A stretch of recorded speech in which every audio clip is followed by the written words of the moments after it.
right now on 5 on your side at 10. More clouds, more fog, and one more rain chance this weekend before we exit this gloomy pattern. What you need to know as you make your weekend plans. Granny cams. They can help you monitor your loved one's care in nursing homes. Tonight we verify if they're legal. Our top story, it's happened again. A Metro East firehouse hit by gunfire. It is very unsettling. We got a little sitting area right here that's pretty much in the line of fire. For the second time this month, bullets have hit the Camp Jackson fire station.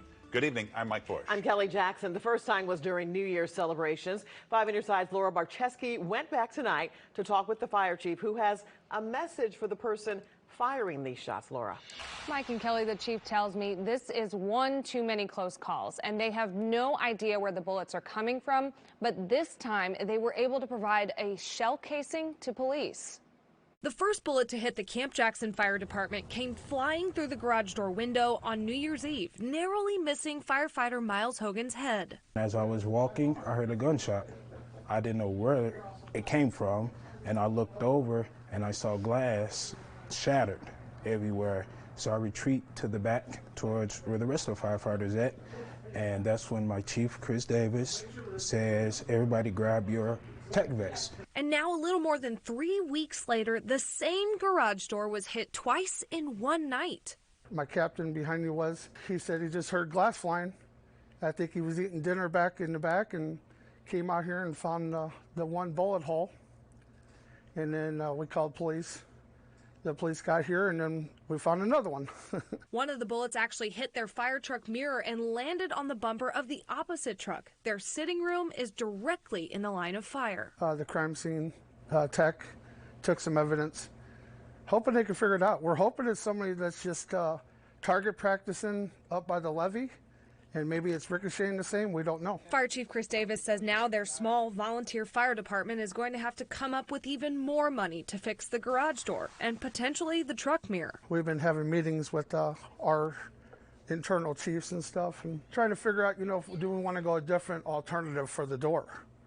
Do we want to get some special glass? Chief Davis says he wants the person who did this to hear this message. I'm hoping it was accidental and they just stopped doing what they're doing.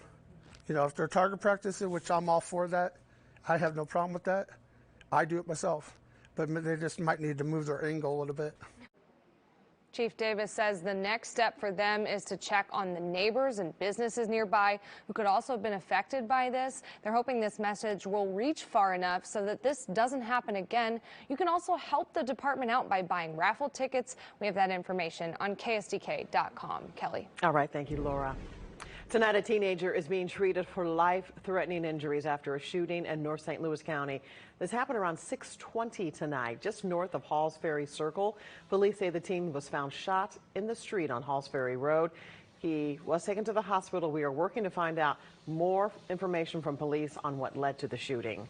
Just minutes before, homicide detectives were on the scene of a deadly shooting about a half-mile away. It happened on Annetta Avenue in St. Louis City. That is where a man was shot.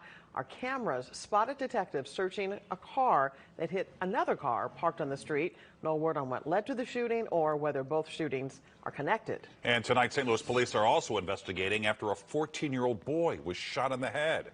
This happened this afternoon in South City on Missouri Avenue near Chippewa. The teen was rushed to the hospital. We've been working on it, but still no word on his condition. Police say the shooting appears to be accidental. A 91-year-old man is dead after police say he drove the wrong way down 270 in North County. The crash happened this afternoon in the westbound lanes near Lindbergh. Police say 91-year-old James McClung of Florissant hit a semi-truck head-on. 2 other cars were involved. No one else was seriously hurt. Well, tonight, most of the St. Louis metro area is no longer under a dense fog advisory, but it's still a little foggy out there. The rain has also moved out. That's good news. Let's check in with Chief Meteorologist Scott Conlon with the Weather First forecast. We still have the low-hanging clouds across the St. Louis area, and it is a little bit foggy around the metro, but not to the extent that it was last night on such a widespread basis.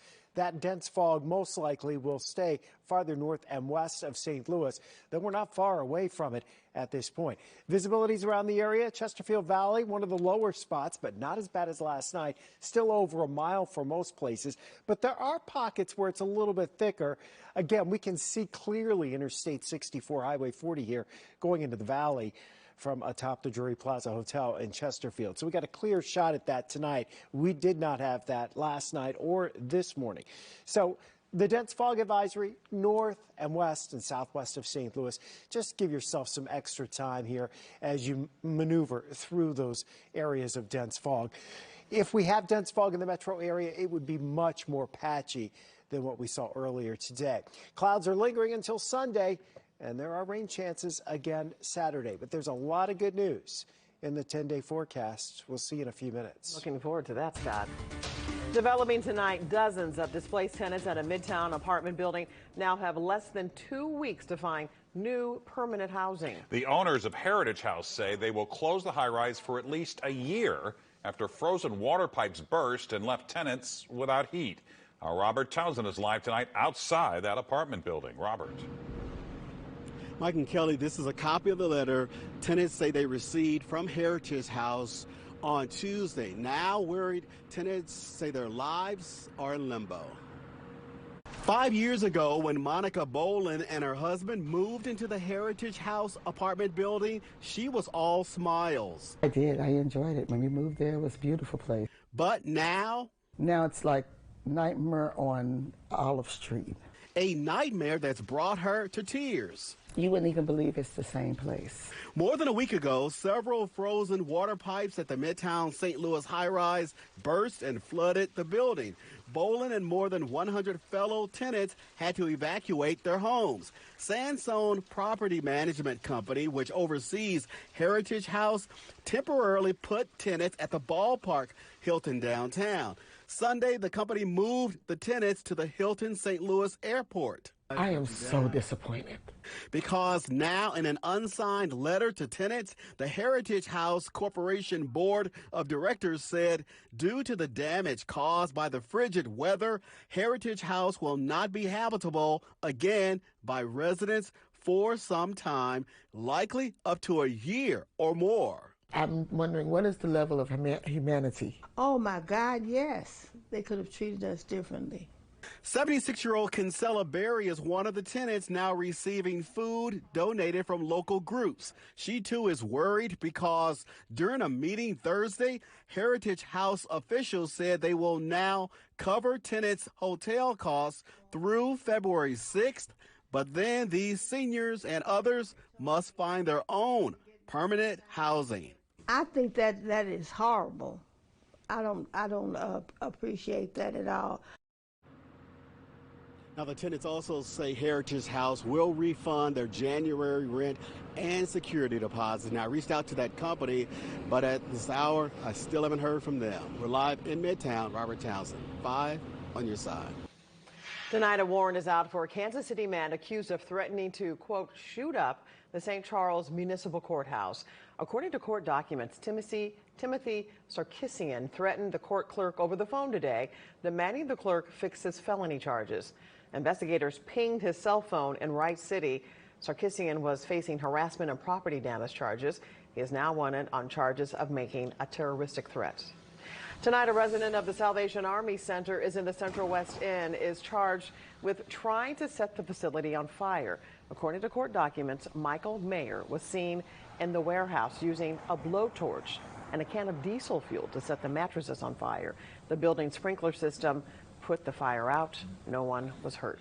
Keeping dangerous drugs out of the wrong hands, and off the streets in St. Louis County. That was the focus of a safety town hall in Baldwin tonight.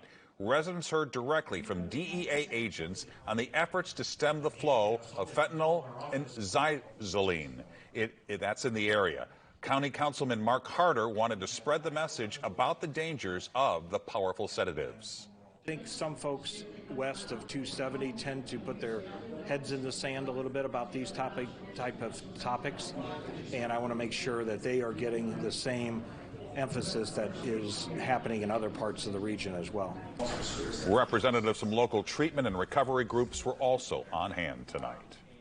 Many of you have a loved one in a long-term care facility. Tonight, our Verify team finds out if Missourians can install a camera to monitor their care. Here's Ann Allred.